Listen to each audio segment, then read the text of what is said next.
50대인 내가 20대에 읽은 어느 청년 노동자의 삶과 죽음. 20대인 딸이 20대 초반에 읽은 전태일 평전. 이제 우리가 함께 읽어야 할 왜 전태일인가? 저자와의 대화를 시작하겠습니다.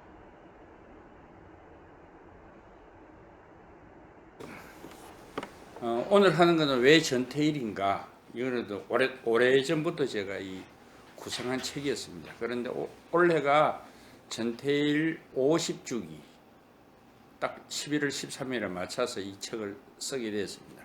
오늘 제가 왜 왔느냐 하면 이거 사실 뭐 딴 게 아니고 이 책 팔러 왔어요.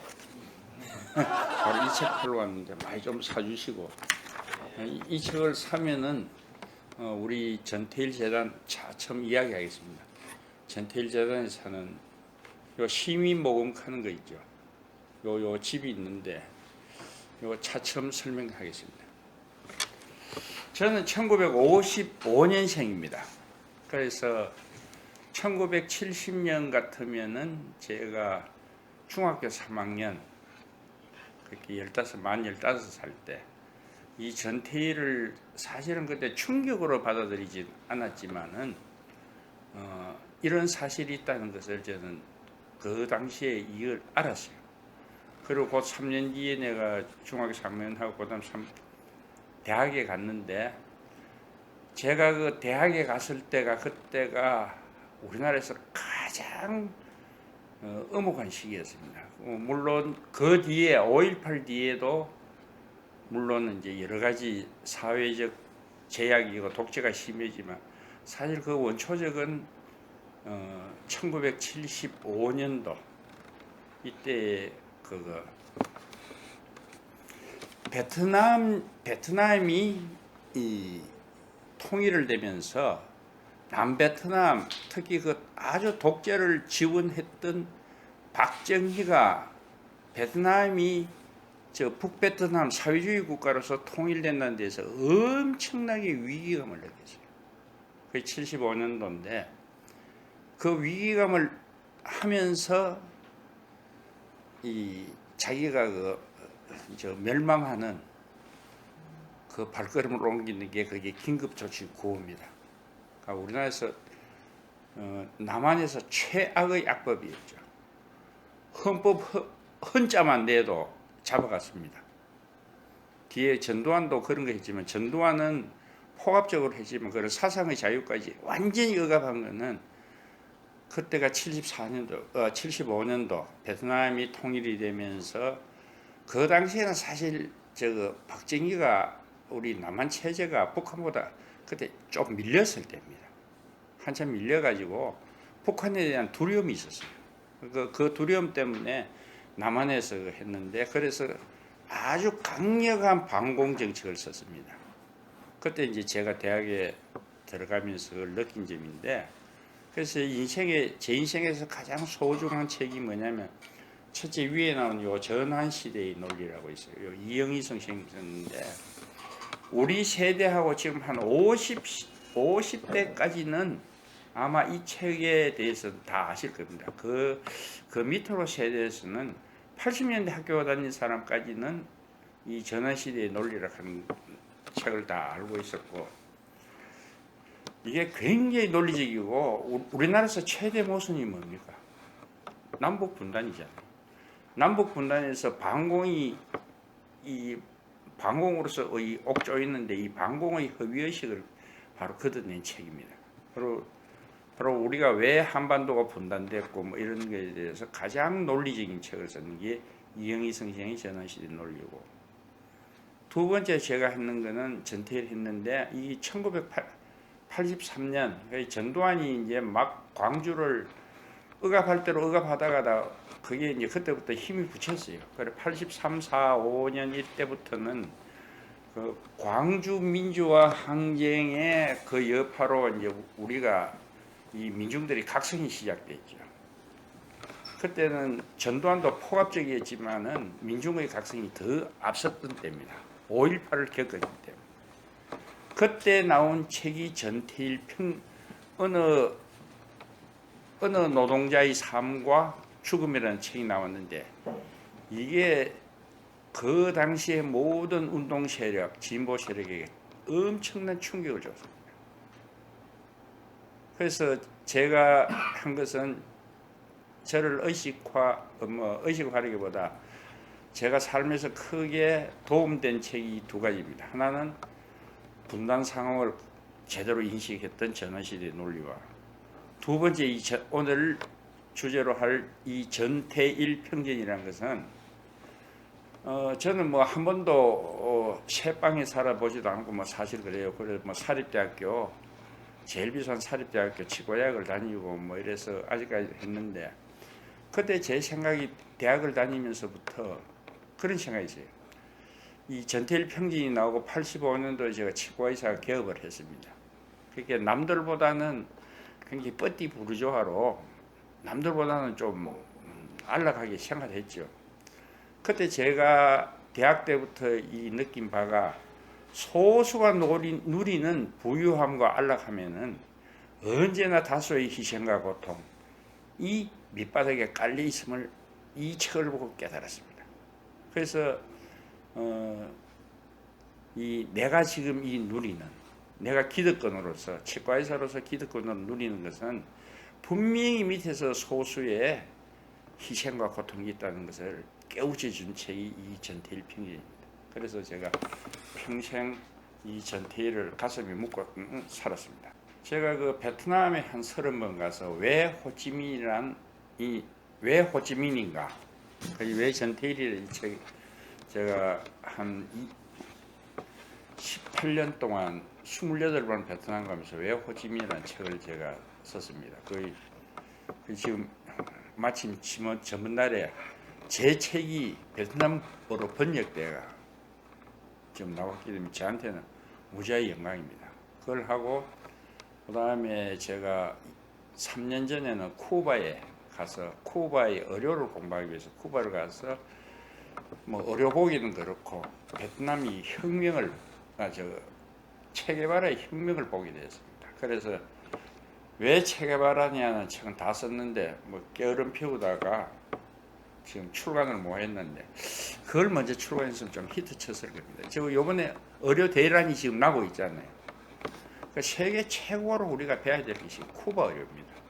그래서 저는 제 전공도 뭐 어줍지 않지만 의료고 해서 그 쿠바 의료에 대해서 하기 위해서 쿠바에 가서 체게바라의 흔적을 다 찾아다니는 게 왜 체게바라였고, 그 이제 두 책을 한 책을 아직 안 나고, 그 책에 대해서 많이 이야기하니까 우리나라 역사도 모르는 게 말이야. 외국 역사를 그래 함부로 그러냐 해서 제가 마음속에 있었던 왜 전태일인가를 작년 이때부터 쓰기 시작했습니다.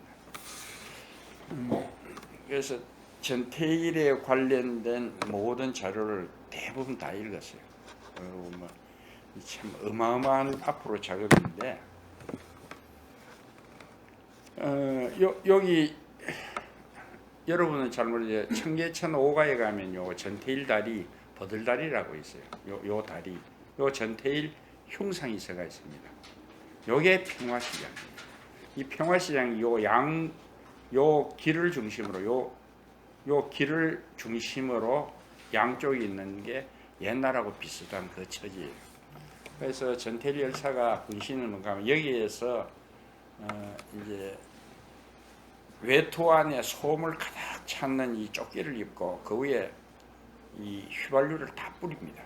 뿌리고 와서 외투로 덮어가 가지고 내려와서 바로 요 전태일 분신 현황, 여기에서 보면은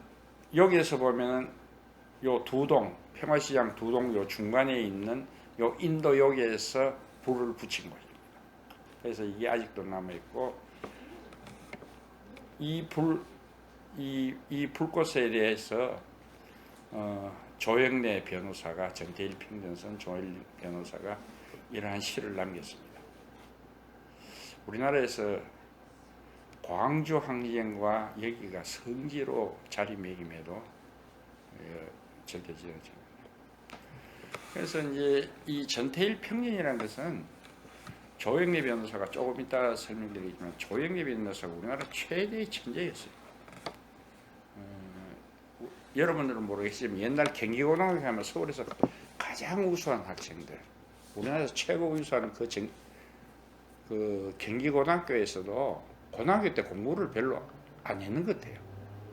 데모하고 다니고 정학 맞고 그랬어요. 고등학교 때.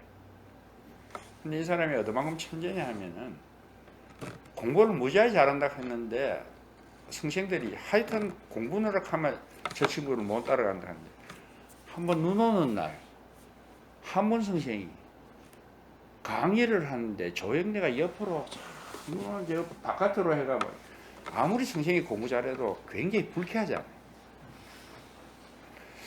그래 또 함부로 얄막하기도 그거 하고 저 친구 뭐 워낙 공부를 잘하니까 그래서 한문 선생이 강의를 약간 중단하고 뒤로 싹 돌아갔대요.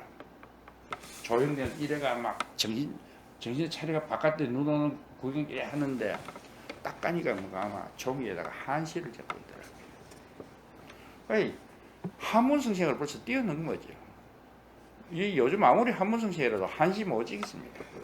그 어마어마한 그 기술이 필요한데 그 정도로 한 사람이 공부는 별로 안 하고 데모도 하고 해가 요즘 뭐 전교 1등이 뭐 공부만 하는 게 아니라 사회생활을 다 하면서 서울법대 수석을 보더라 서울대학교. 그래 그 정도로 아주 뛰어난 사람입니다. 그 사람은 근데 서울대학 들어갔어도 과거에는 서울대학 수석하면 박정희가 청와대에 불러서 밥도 미기 주고 그랬어요. 그런데 대학 들어가자마자 바로 그때 당시 삼성계엄 반대 무슨 하여튼 박정희 하는 것마다 다 반대되 뭐였거든. 근데 원래 같으면 이거 그대로 잘려야 되는데 워낙 공부를 또 잘하다고 잘리지도 않았어요. 그래 그 정도 한 사람이 조금 있다 했는데 그 책이 여러분 꼭 읽어보세요. 전태일 평전. 아까 여기 나오는 거 있죠. 이 책. 이 전태일 평전이 이 네 번 다섯 번째 지금 나오고 있는데 지금 계속 그걸 되어 있는데 우리나라 책에서 고전입니다. 저는 이거를 해서 쭉 작년에 쭉 다 봤는데 한 10번을 울었어요. 이거 말고도 다른 책들. 그래서 저는 이제 이 왜 전태일인가 이 책이 전기가 아니라 저는 한 사안마다 의미를 분석했어요. 그 의미를 분석할 때 제일 먼저 이 생각나는 게 평화시장이야. 그 전태일의 뭐 이야기가 전체 그 사람이 대구 사람입니다. 또 조금 뒤에 있는데 대구 사람인데 제일 뒤에 이 뭐 완전히 거지처럼 자랐어요. 거지처럼 자랐는데 16살 때 처음으로 청계천에 그 봉제 공장에 취직했는데 자기도 빌어먹기 힘든 어떤 비렁뱅이 생활을 하는데 14살 자기보다 조금 한두 살 어린 14살 자기 여동생 뻘된 애가 16시간을 노동을 합니다. 16시간을 노동하는데 하루에 일당이 50원이에요. 그때 커피 한 잔이 50원, 점심값이 100원.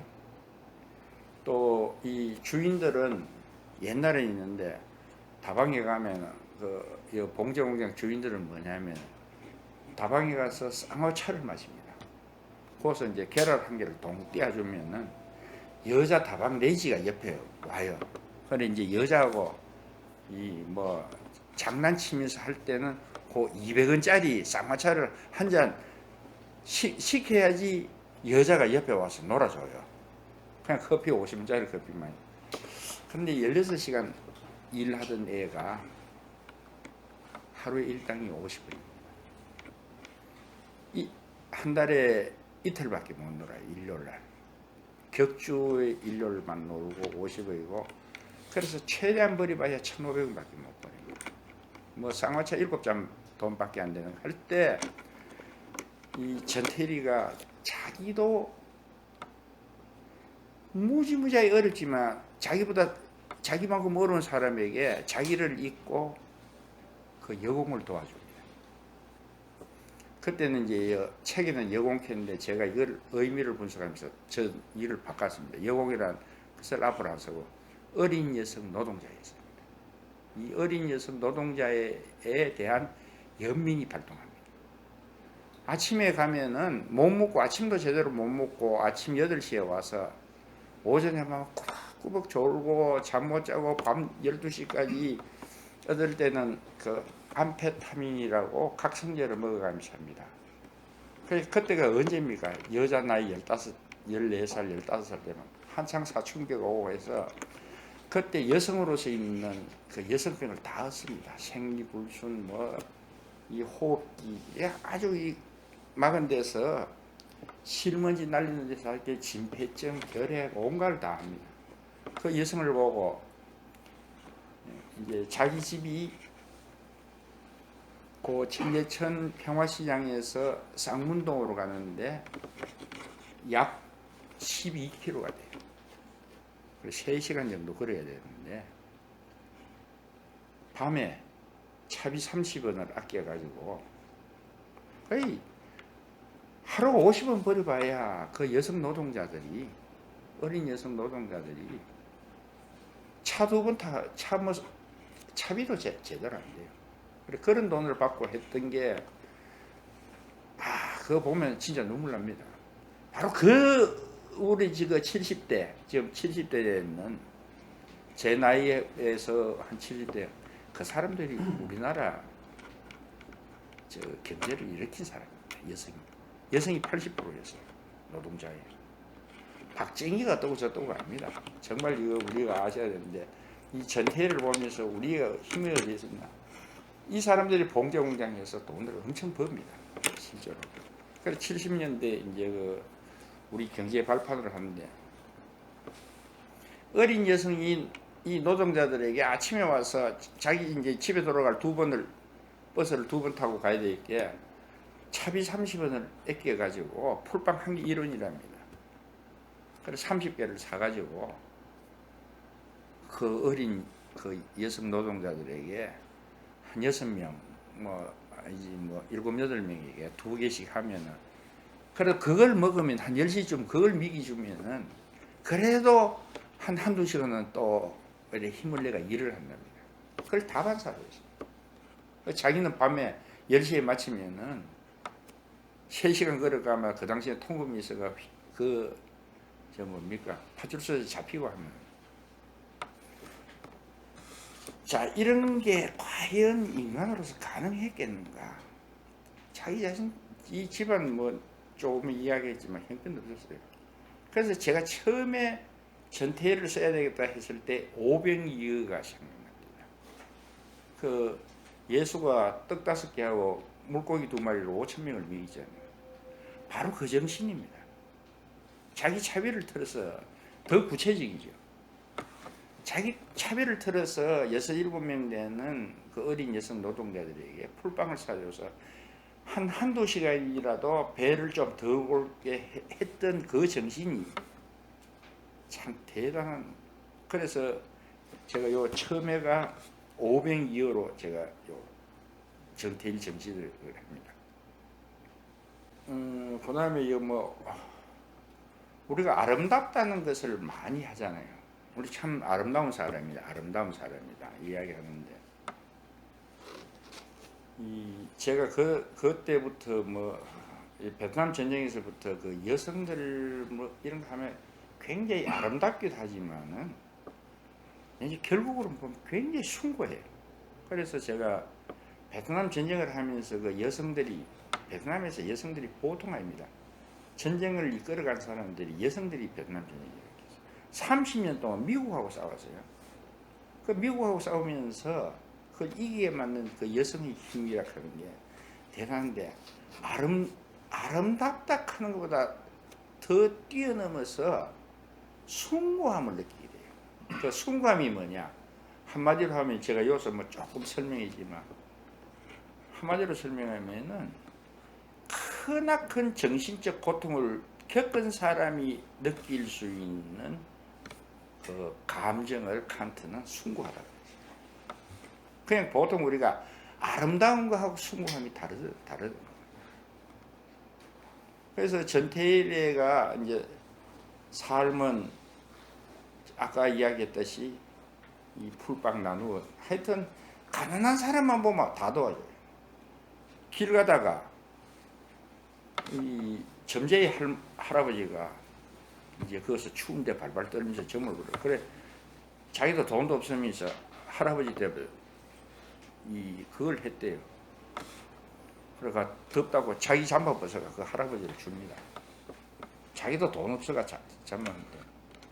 그러고 이제 점을 봐가지고 테일이라고 한 이름을 얻어요. 원래 테일이가 뭐 여러 가지가 있는데 나중에 테일은 큰 태자 하나 일 해가지고 그런 이름도 없고 하는데 불쌍한 사람만 보면은 도와주려 합니다. 참 아름답죠. 근데 이 불쌍한 사람을 도와주자고 자기가 이제 나중에 그 결정했는 게 왜 이 사람들이 이 어린 여성들이 이렇게 혹독하게 당하냐 하는 것을 이 사람은 통찰인데 이 통찰은 어마어마합니다. 아무도 몰랐던 거. 왜 근로기준법 안 지키냐. 옛날에 그런 우화 많이 있었죠. 이솝우화에서 임금님기는 아무도 임금님기가 당락인데 진짜 어린애로서 아무런 거 없을 때 임금님기는 당나귀기다 했는 그 한마디가 얼마나 우리 어른들 그런 거 잘 못해요. 무섭고 뭐 또 이유를 막 달아요. 니 뭐 잘못했으면 잘못한 게 아니라 그 잘못했는 이유에 대해서 수십 가지 이유를 달아요. 지금 우리 뭐 요즘 뭐 윤석열이 문제도 그렇잖아요. 그 이유도 하는데 사람들이 봤을 때 왜 어린 여성 노동자들이 16시간 동안 일하면서 50원밖에 안 받나 하는데 이 뭐 경제학자들한테 이야기하라 하면은 뭐 온갖 이유를 다 답니다. 뭐 이게 자본을 축적해야 되니 막 그렇잖아요, 일반적으로. 근데 전태일이가 딱 봤을 때 당신들 근로기준법을 안 지켰기 때문에 그렇다는 거예요. 왜 헌법에 있는 근로기준법을 안 지키냐? 그 임금님기는 당나귀기라 하는 걸 했는데 이제 굉장히 노력합니다. 노동청 찾아가고 서울시청 찾아가고 청와대에까지 편지를 써서 이걸 좀 개선해 달라고 해도 아무도 들은 척 안 해요. 신문사에도 이거는 내가 사회적 이슈를 만들지 않으면 이거 아무도 안 듣겠더라. 그래서 분신하게 됩니다. 이거는 정말로 아까 이야기했듯이 굉장히 숭고한 정신. 그냥 아름다운 게 아닙니다.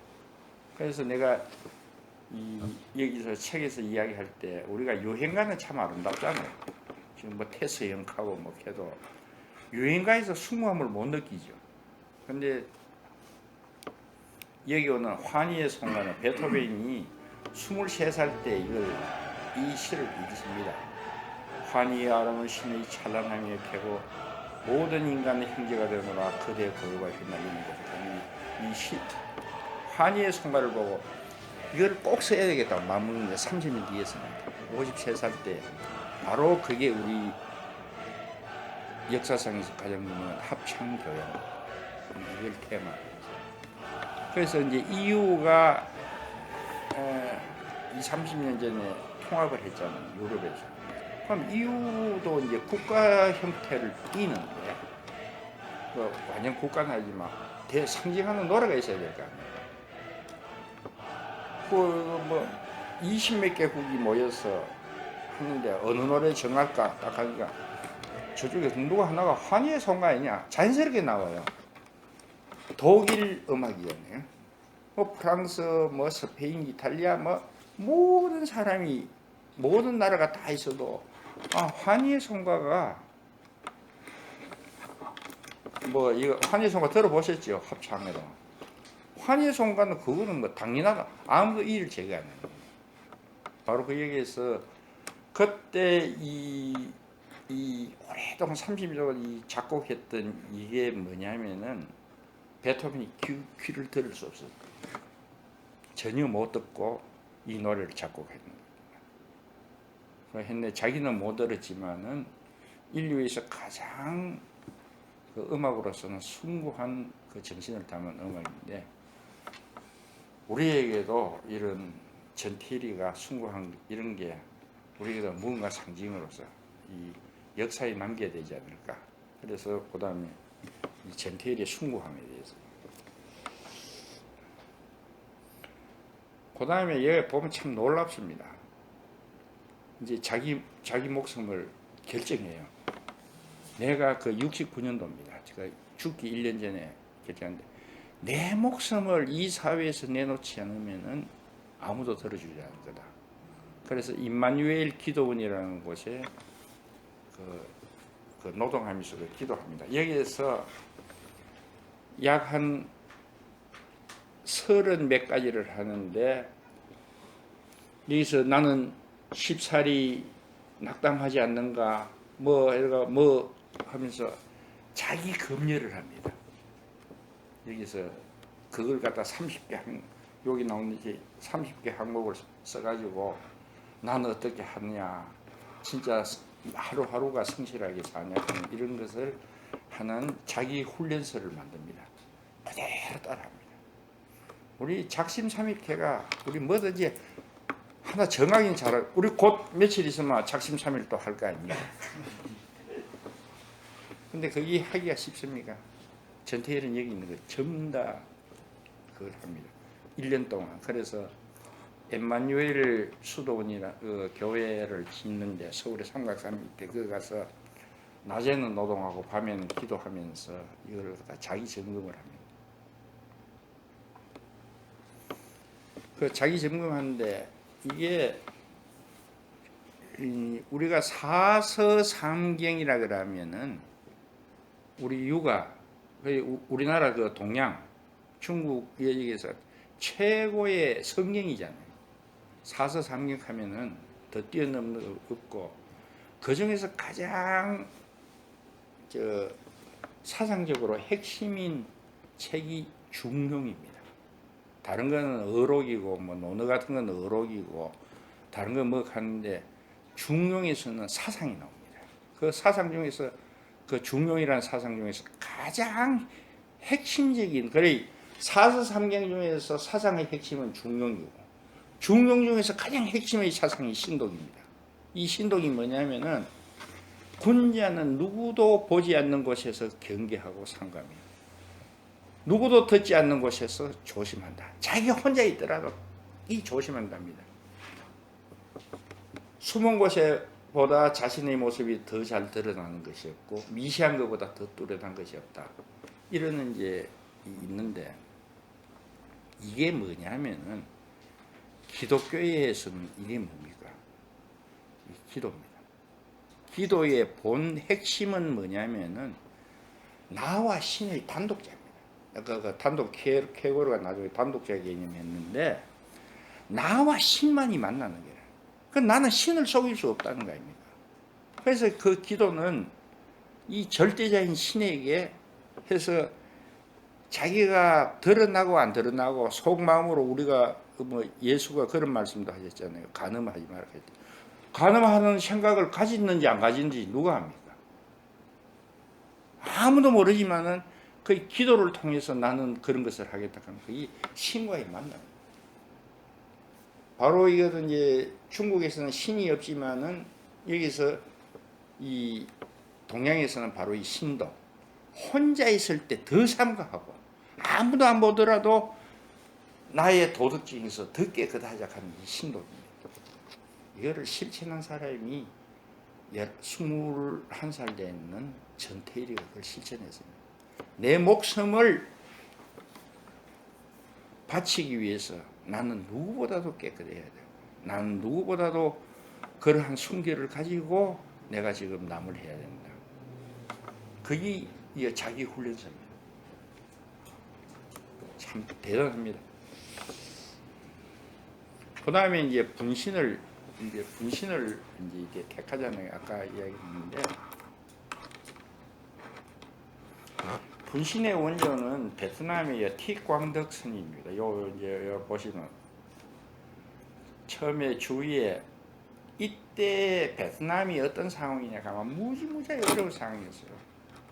그런데 베트남에 그 당시에 남북이 있는데 남베트남이 어느 정도냐 하면은 정치범이 보통 15만 명, 10명에서 15만 명이 있었어요. 그 우리나라보다 이 정치 이 외세라든가 이런 거 했을 때 정치가 우리보다 훨씬 더 강합니다.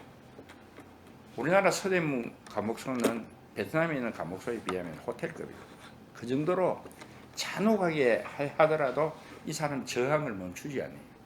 그래 어느 한 감옥 프로이라는 감옥에서 5천 명의 정치범이 있었는데 순 정치범만 가다는 독약을 풀어가 죽입니다. 그래서 5천 명이 반은 독약 먹고 죽어요. 반은 안 죽고 살아있는 건 또 총살로 다 갈겨버립니다. 이러한 그 있을 때 이 고통이 있는데 그러면 이제 여기서 저항을 하잖아요. 그래서 이제 게릴라가 나타나는 게 우리가 소위 말하는 베트콩이라는 저항 게릴라가 나타나요. 그 게릴라가 나타나니까는 그 60년도에 하니까는 이 정부 자체가 완전히 넘어가니까 그때 미국이 대규모로 군사해서 엄청난 무기와 군사 원조를 줍니다. 그러니까 여기에서 이 사람들 고통이 있으니까는 그 역사는 무지무지하게 길기 때문에 이 불교에서 아까 전태일이가 이야기했듯이 우리가 저항할 때 가장 지극히 저항은 총 들고 저항을 해야 돼요. 침략하는 데 있어서는 저항하는 게 최고입니다. 근데 힘이 약해 저항하기 없을 때는 평화적인 저항을 하잖아요. 그게 3.1 운동입니다. 그 간디의 비폭력 무장주의에 총이 없을 때는 그런 식으로도 저항하라 비폭력인데 마지막 저항을 그마저도 안 될 때는 불교에서 말하는 소신공양 자기 몸을 태우는 겁니다. 왜 자기 몸을 태우느냐? 이게 뭐 자살이라 하면 이런 개념이 아니라 민중의 고통을 압제자들에게 알려주기 위해서 자기 몸을 태워버리는 거예요. 그래서 이 불교도들이 베트남 한 거리에서 쭉삥 둘러앉아가 미리 이거를 한 1년 전부터 해요. 그래서 스님이 아마 요 스님이 이 앉아있는 틱광덕 스님에게 휘발유를 붓습니다. 그러고 불을 붙여요. 바로 이겁니다. 이분이 여기 요 밑에 요 그림이 있죠. 숯등이 될 때 꼼짝을 안 해요. 참 대단한 겁니다. 그리고 이분이 나중에 해서 이게 전 세계적으로 그렇게 내 혼자 떨어져 어디 가지고 뭐 자결하고 우리가 대부분 그랬잖아요. 매헌 황인성 생 같은 분, 뭐 뭡니까 그때 그런 분들은 자기 혼자 자결해서 유산을 딱 남기는데 베트남 여사입니다. 이거는 세상에 알려야 됩니다. 이건 내가 자살하는 게 아니라 우리 민중이 이렇게 고통을 당하는 것을 내 몸을 태움으로써 그래서 이걸 세상에 알리기 위해서 아주 치밀한 준비를 합니다. 치밀한 준비를 해서 이게 치면은 인터넷에서 다 나옵니다. 이 촬영까지 외신 기자들이 다 촬영을 합니다. 그래서 이 사진을 엄청나게 나옵니다. 여기에서 이분 돌아가시면서 이게 어떻게 하면 미국이 베트남에 침공하면서 이 외신을 통해서 세계 다 퍼지잖아요. 외신을 통해서 할 때 미국이 베트남 문제가 유엔에 상정된 것을 지극히 꺼렸어요. 그래서 그런데 이것 때문에 베트남에서 이런 일이 있구나 하는 게 이게 드러납니다. 이 전 세계에서 굉장히 충격적인 거고 이거는 뭐 여기 그 당시 타고 간 차 옆 부는 거 근데 이상한 심장만은 안 탔대요. 이 스님.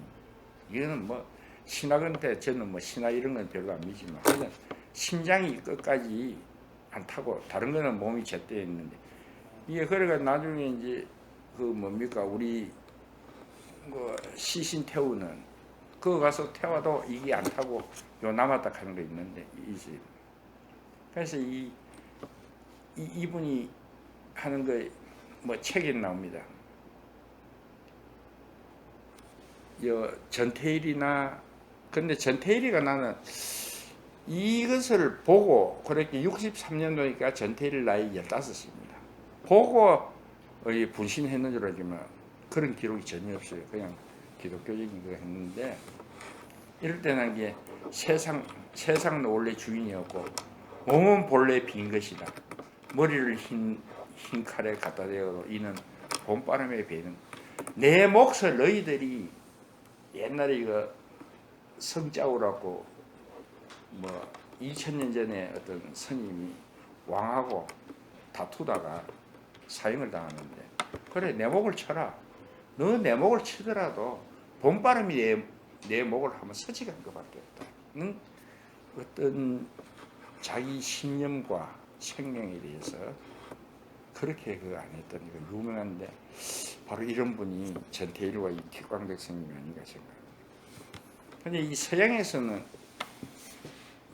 이거를 서양 사람들은 도저히 이걸 이해를 못했어요. 왜냐하면 요 위에 있는 왼편 요 위에 있는 요거는 KKK단들이 흑인들을 불태웁니다.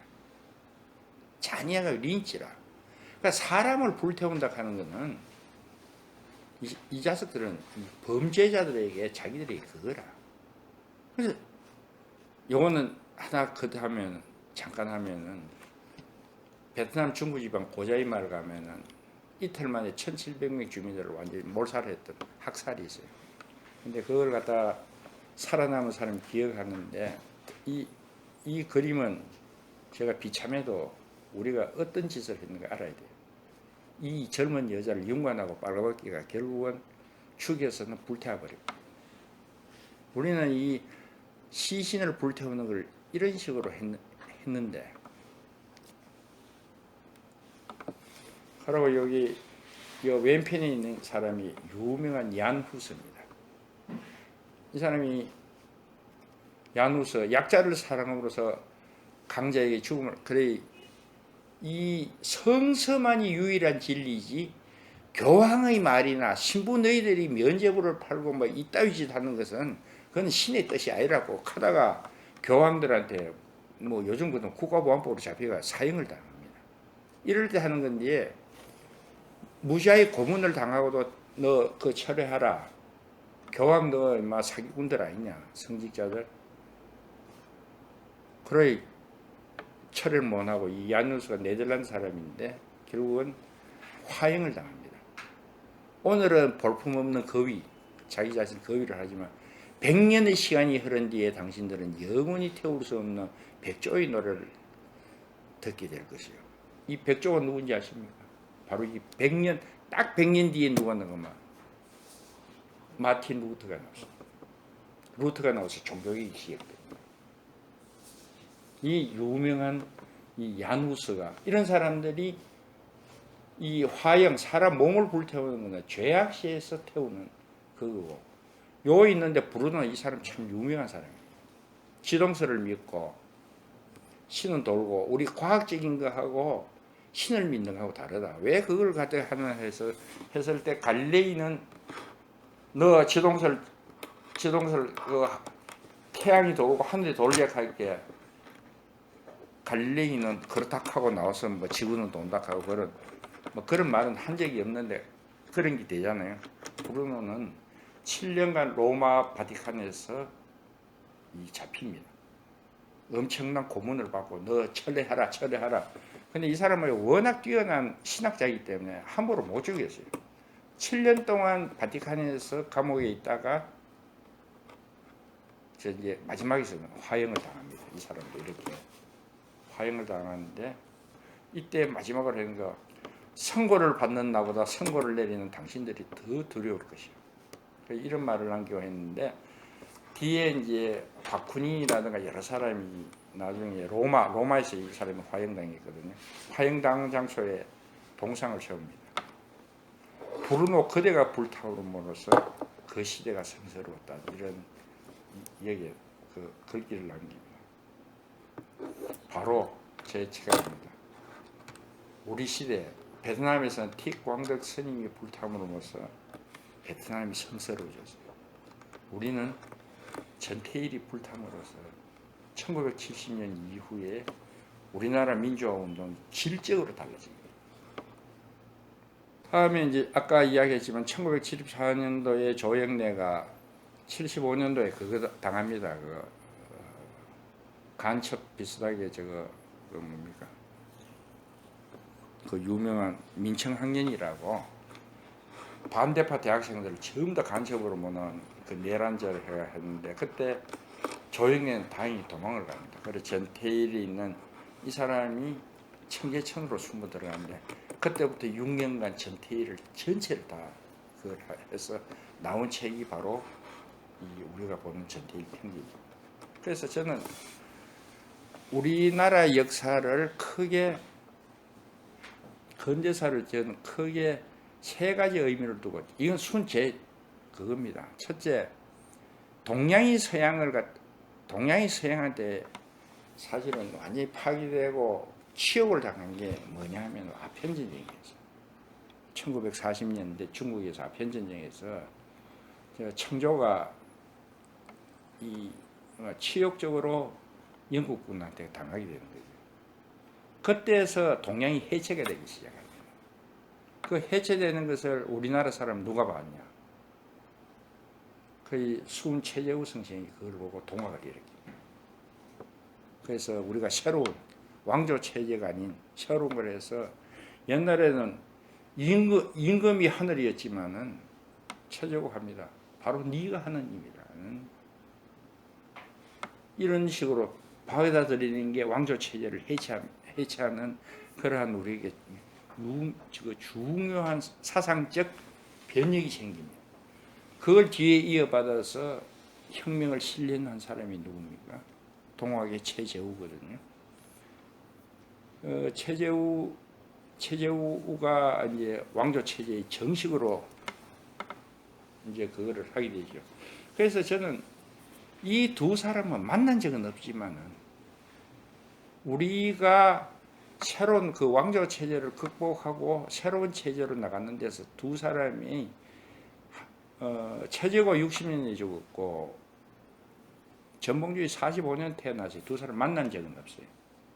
하지만 그 정신이 우리나라 왕조 체제를 변혁시키는 굉장히 큰 힘을 했고 이제 그 뭐 일제 시대 때는 저는 여러 사람이 있지만은 저는 그 단체 신채호 선생을 꼽습니다. 일제 시대에 그거를 모순을 극복하려고 할 단체 신. 가장 중요한 것은 북한은 저는 잘 모르겠고 남한에서 이 자본주의 사회가 들어왔을 때 최초로 여기에서 모순을 극복하고 새로운 자본주의를 그거를 극복하려고 하는 사람이 바로 자기 몸을 태운 전태일과 그 전태일의 삶을 100% 복원시킨 조영래 두 사람은 만난 적이 없고 전태일은 왜 근로기준법이 적용 안 되나 해서 국민학교 2학년, 중학교 1학년 밖에 안 된 사람이 대학교 교재인 하무투성인 근로기준법을 써서 그걸 해석하고 하려고 무지무지하게 노력했는데 안 되니 한 입버릇처럼 한 거. 대학생 친구가 한 명 있으면 좋겠다 했는데 죽고 난 뒤에 조영래 아까 이야기했듯이 우리나라 최대의 천재인 조영래가 찾아와서 자기의 삶의 의미와 죽음의 의미를 완전히 복원시켰어요. 그래서 한 사람은 진짜 숭고한 청년이고 한 사람은 위대한 청년이다. 요거는 제가 마석공원에서 전부 다 제가 찍은 사진입니다. 여기 오른쪽에 요 사진이 전태일 마석 모란공원의 전태일 묘소입니다. 여기가 전태일 묘소라고 하면 요쪽에 있는 요게 어머님 이소선 여사의 묘. 세계사적으로 이런 마지막에 어머니에게 마지막으로 했던 것은 어머니 제가 못다 이룬 일을 어머니가 꼭 이루어 주십시오. 이건 유언입니다.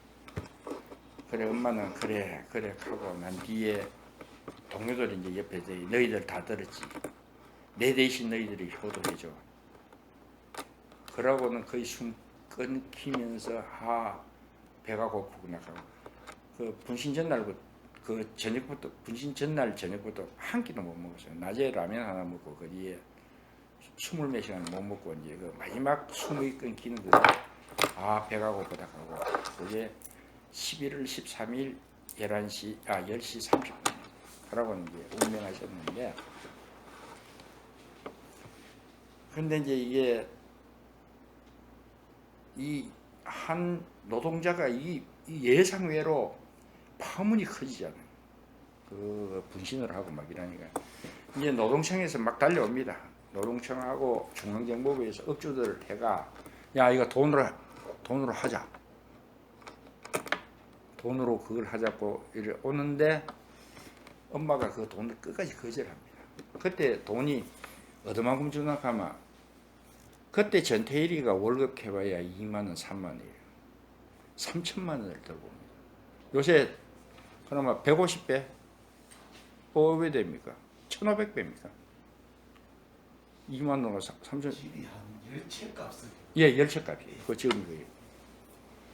한 번도 집에 산 적이, 자기 집에 산 적이 한 번도 없어요. 천막촌 판잣집, 노숙 이래 했는데 3천만 원을 들고 옵니다.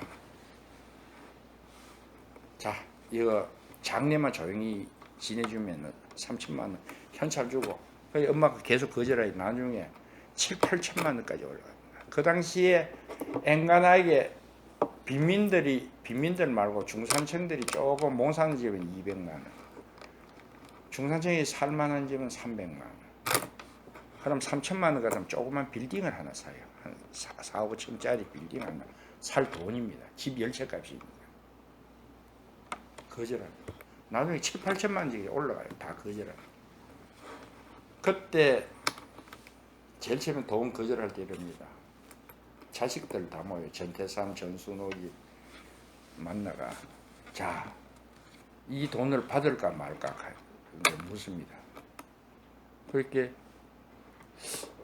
그 돈 받으면 어떻게 되는데요? 그랬더니, 그래 이 돈을 받으면 너희들이 이제부터 학교 뭐 항상 그 당시 육성회비 등록금 이런 거 못 내가 맨날 학교에서 쫓겨나고 뭐 이런 식으로 하고 공장에 가서 일하고 야간에 학교 다니야 이런데, 그럼 너희들이 편히 공부하고 그거 살 수 있는 돈이다.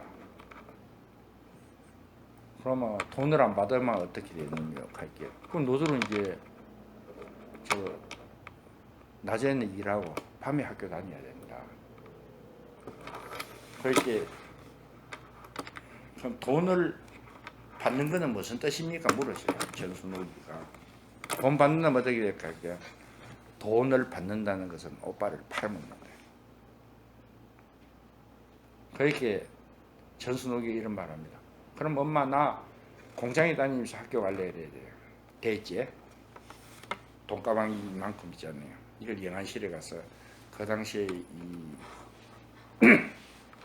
중앙정보 경찰하고 뭐 있을 때 돈다발을 완전히 던져봅니다. 돈이 확 그 영안실에서 이 돈 필요 없다, 이 새끼 돈 좋아하는 놈 봐요. 그 돈을 거절합니다. 만약 그때 돈을 받았다면 전태일은 살아요. 연기처럼 살아요. 우리 지금도 많이 있어요. 뭐 이야기하기 곤란하지만은 억울하게 죽었는 사람이 뒷돈바다가 했으면 그다음부터 그걸 입을 다물어야 돼요. 그럼 엄마는 끝까지 여기서 노동청에서 장례 다 지내주고 이거 없었던 일로 하자 이렇게 하는데 절대 안 돼.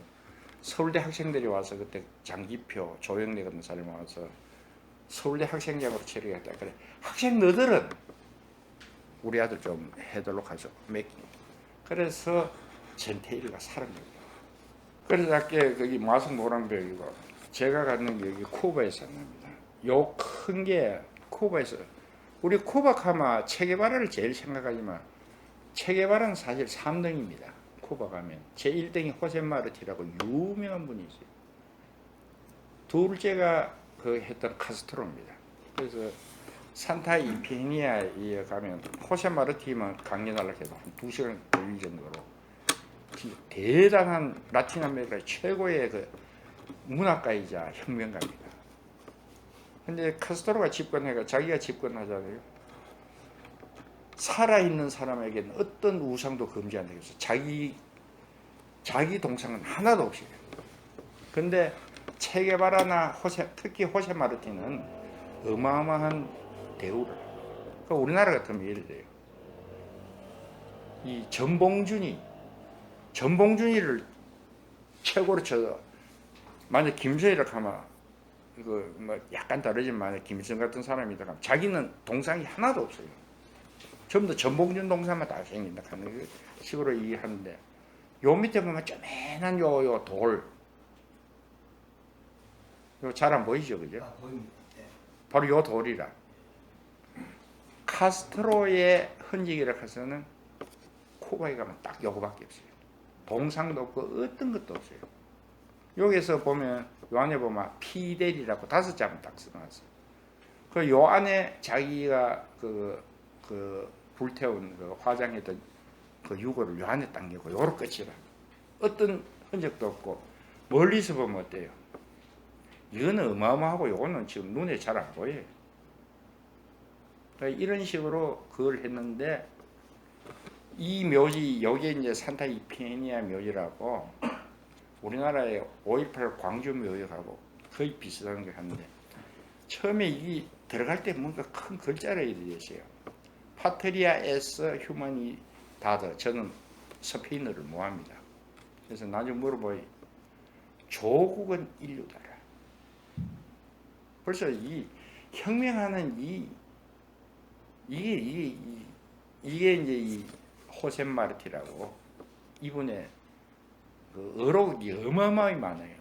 시도 잘 쓰고 말든지 문학가고 시인이고 정치가고 혁명가고 언론인이고 하는 이 팔방미인 사람이 조국은 인류다라고 딱 적은 이 보통 이 파워가입니다. 자기 나라의 5.18보다 더 그 장엄한 그 묘 앞에다 딱 이 호세 마르티 얘기를 해요.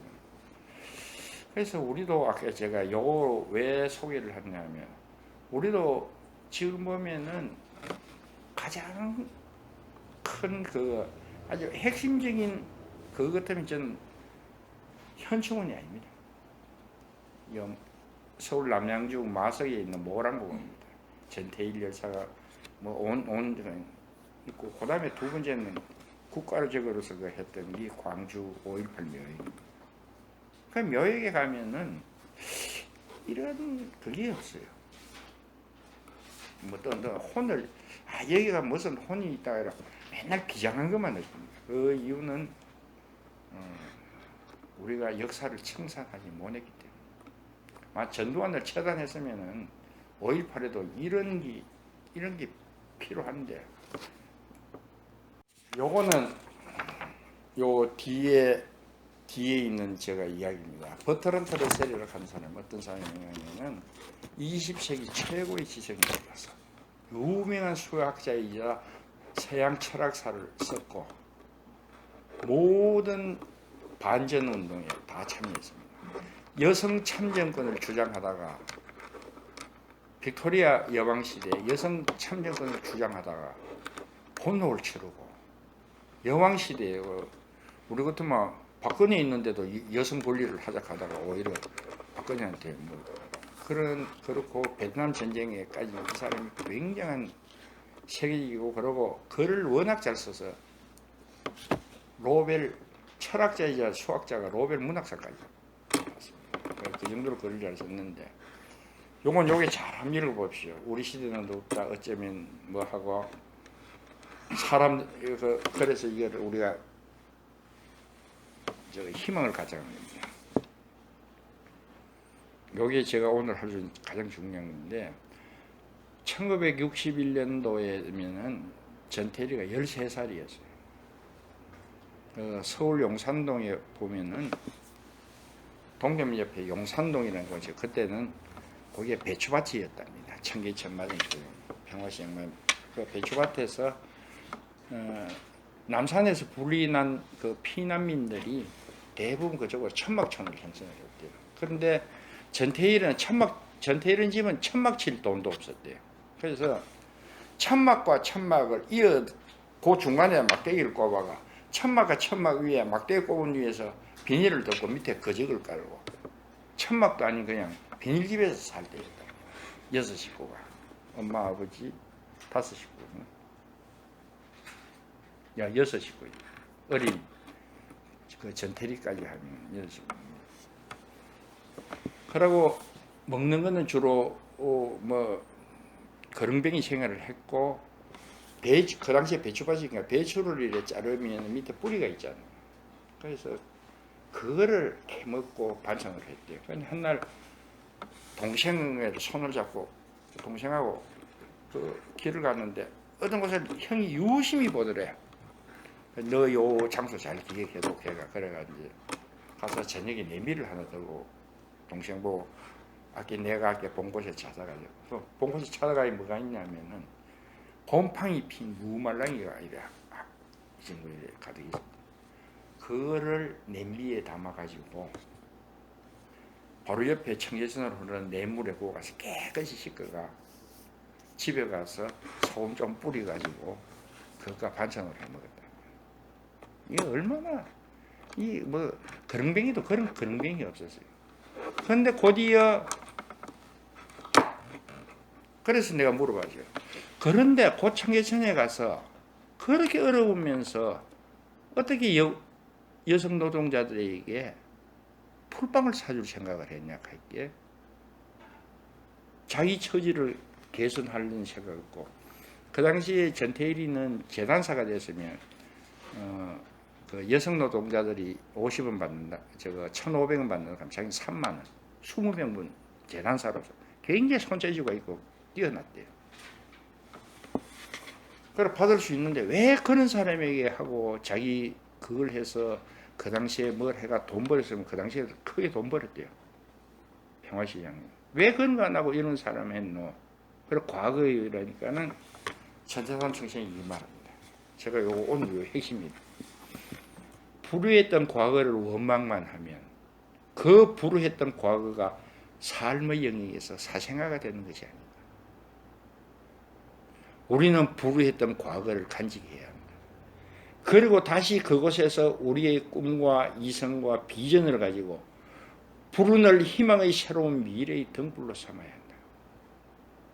불과 17살 때인가 이때 말했던 건데 위에 세계적인 대석학 백작이자 저 옥스퍼드 대학 나온 대석학이자 한 위에 말보다 나는 이게 더 철학적이고 사상적으로 더 심오하다. 어떻게 우리 역사에서 이렇게 이러한 저는 이거를 보면서 거의 사상가 수준까지 올라갔어요.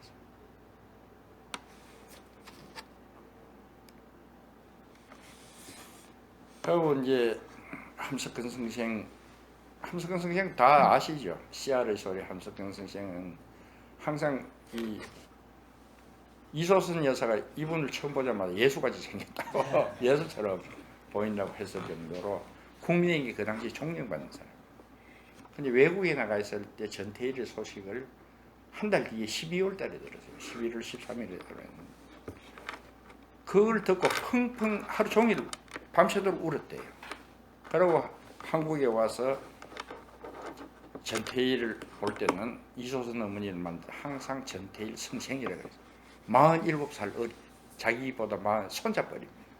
그 당시로 막 손자보다 더 어린 거예요. 그 당시 나이로 보면 손자뻘이는데 짧은 삶을 살아서도 그는 제의를 다하고 간 사람이겠어. 나이는 많지만 난 아직 해야 할 일을 못 했기 때문에 그는 나에게 성생일 수밖에 없습니다.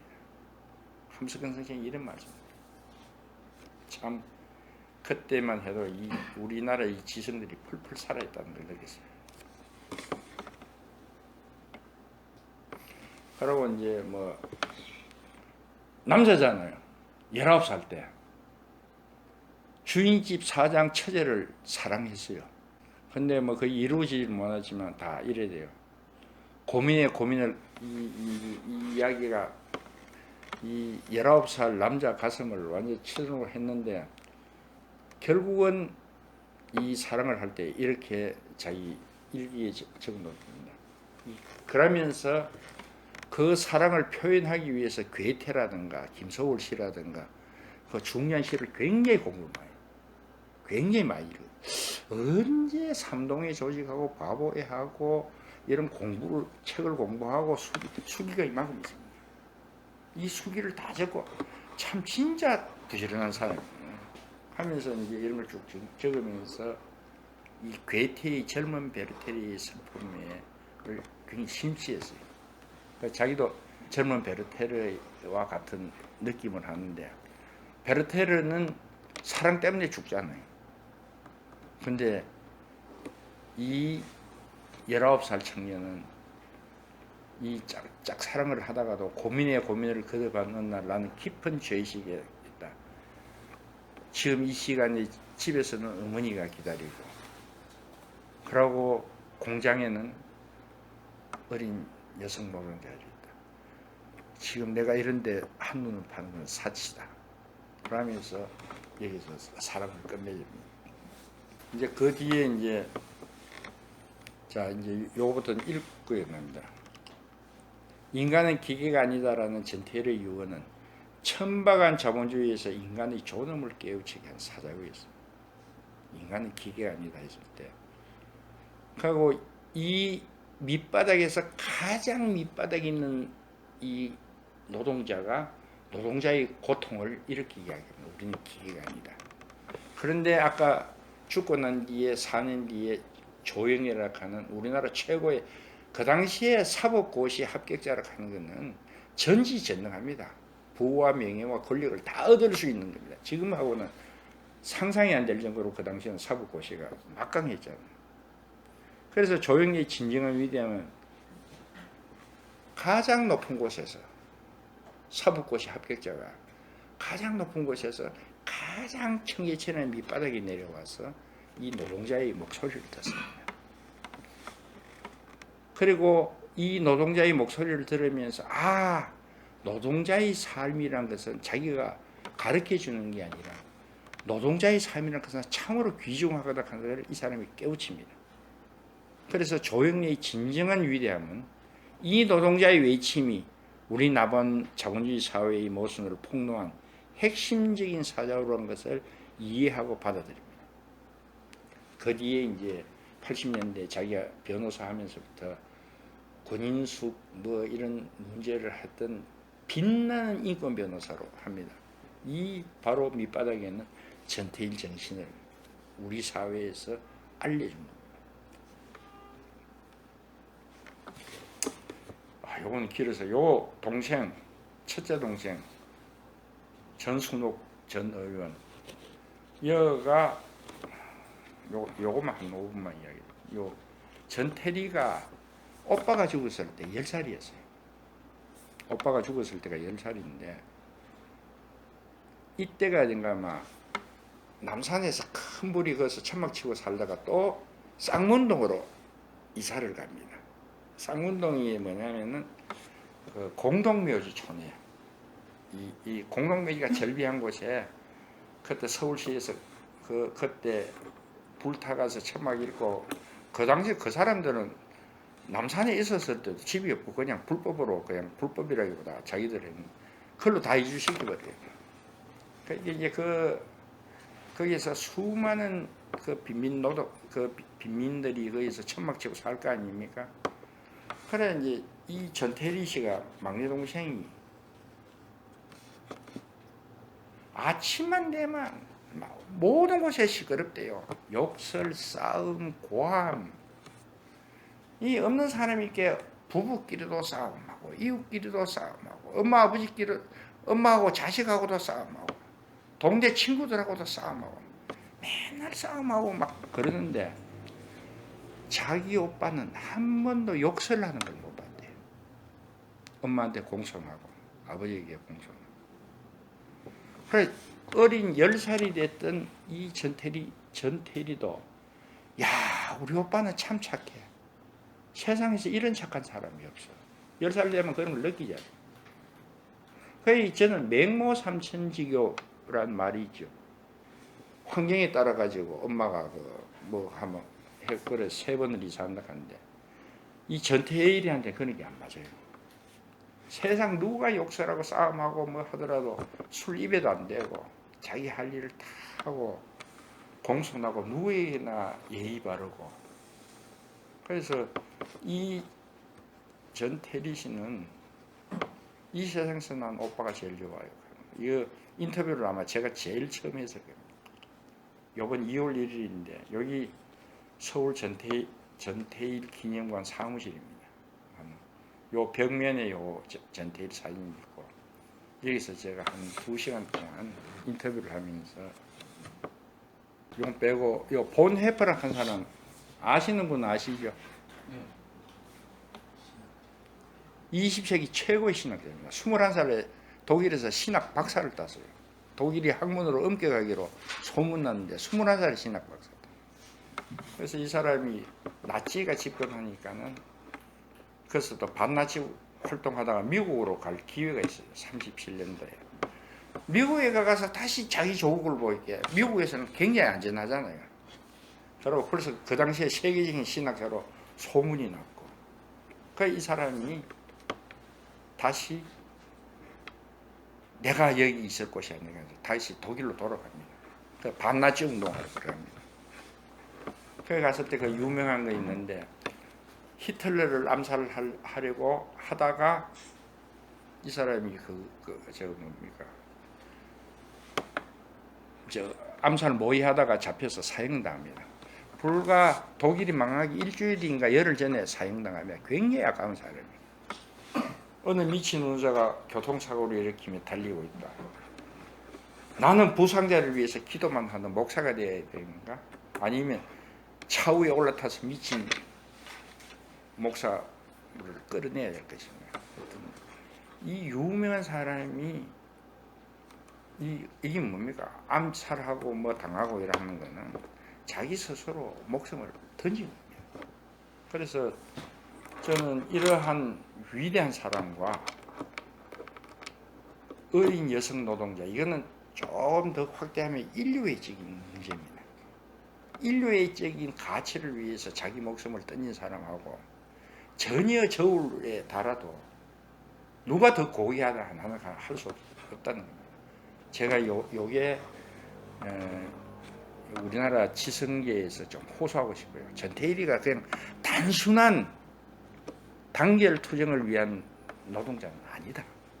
벌써 이 정신이라고 하는 것은 이 연민, 버트란트 러셀하고도 비교할 수 있고 이 보네파하고도 비교할 수 있는 어마어마한 무게를 가지고 있는 우리의 대사상가의 한 사람으로 우리가 봐야 된다 하는 게 제 요구입니다. 그래서 이번에 제가 이 책을 쓰게 되고 이렇게 한 거는 여기 지금 전태일이 생가가 유일하게 남아있는 게 바로 요 남산동 요 집입니다. 남산동 집인데 이때가 62년 8월에서 64년 1월까지 살았는 집입니다. 약 한 1년 6개월 2월 달인가 이때 지금 명덕 초등학교 거기에 고등공민학교란 부설 중학교 1학년 과정이 있었는데 여기에서 했을 때 첫사랑인 김예분이도 만나고 이 친구들을 만나서 항상 그 수기에 보면 많이 나와요. 요 집에서 있다가 이 안지레이까지 옵니다. 여기서 놀고 앞산에서 뛰놀고 아침마다 이 안지레이까지 친구들과 달리기 하고 시합하고. 그래서 이제 이 집에서 살면서 항상 이야기하면서 자기가 22살밖에 안 살지만 이 1년 반이 그 당시에 아버지가 약간 안정돼가 바로 여기에서 새빵살이 하고 있었어요. 근데 전태일이가 남았는 어떤 생거지란가 자기 집이 없고 이것도 새 집이죠. 유일하게 남아있는 거 다 부수지 뭐 있을 리가 없잖아요. 천막 존에서 알고 뭐 이렇게 개발 다 있는데 유일하게 남는 생거지입니다. 이걸 작년에 대구 시민이 이 모금을 해서 문패 달기 하자 이거예요. 요 전태일이라고 문패 달았습니다. 약 1년 8개월 만에 대구 시민으로 하고 우리가 해서 5억을 모아서 시민사회 기적입니다. 이런 일이 없었어요. 그만큼 그리고 이거 왜 이랬냐면 전태일이가 대구에서 산 건 태어나고 산 거는 몇 년, 2년 뭐 한 어릴 때 빼고 2년여밖에 안 살았지만은 아까 뭐 사랑하던 오금이 청계천에서는 그 총각은 고향이 어디예요? 하면 저는 대구 사람 전태일입니다. 항상 대구 사람 전태일이라고 했어요. 그 자기는 바로 여기서 살았던 삼총사 원섭이 태섭이 열악함기는 삼총사 김예분이라는 첫사랑, 자기가 실장할 때 부실장 김예분 첫사랑. 그 여기에서 그 놀고 공부를 하고 경대에 가서 이규 선생에 만나서 했던 이걸 갖다 인생에서 가장 소중하게 기억하고 있기 때문에 자기는 항상 대구 사람 전태일이라 합니다. 부산에 사는 더 오래 살죠. 그러고 대부분은 서울에 살고 자기가 합니다. 그래서 이 집을 가진다는 것이 굉장히 의미가 있다. 그래서 제가 이 책을 팔아가 이 인쇄 이거 전부 다 이걸 또 이제 일단 했는데 이걸 또 리모델링 해가서 집을 제가 어떤 일단은 다 허물고 난 뒤에 원형을 다시 복구해야 돼요. 그리고 전태일이가 살던 샵박은 지금 없어졌기 때문에 그거는 전태삼 선생의 기억을 통해서 다시 만들어야 됩니다. 그럼 또 돈이 많이 들어요. 한 3억이 들지 4억이 들지 모르고. 그러고 우리가 중구청에서 이렇게 합니다. 지금 뭐 이상화 집이고 뭐 이래 돌잖아요. 이거 중구 의원 하셨으면 참 좋을 텐데. 전태일 거리를 조성할 겁니다. 일로. 아마 우리나라 노동운동이라든가 어떤 그것은 한 사람 항상 이게 성지가 되게끔 저희들이 할 겁니다. 저는 책 팔아가서 보태고 뭐 어떤 그런 걸 하니까 아까 제가 이야기했던 거 이건 정말 불우했던 과거를 원망하지 말자. 불우했던 과거를 가지고 우리가 다시 희망의 등불로 삼자. 이거는 웬간한 철학자도 이런 이야기하기 참 힘듭니다. 자, 서붓도서관 여러분 고맙습니다.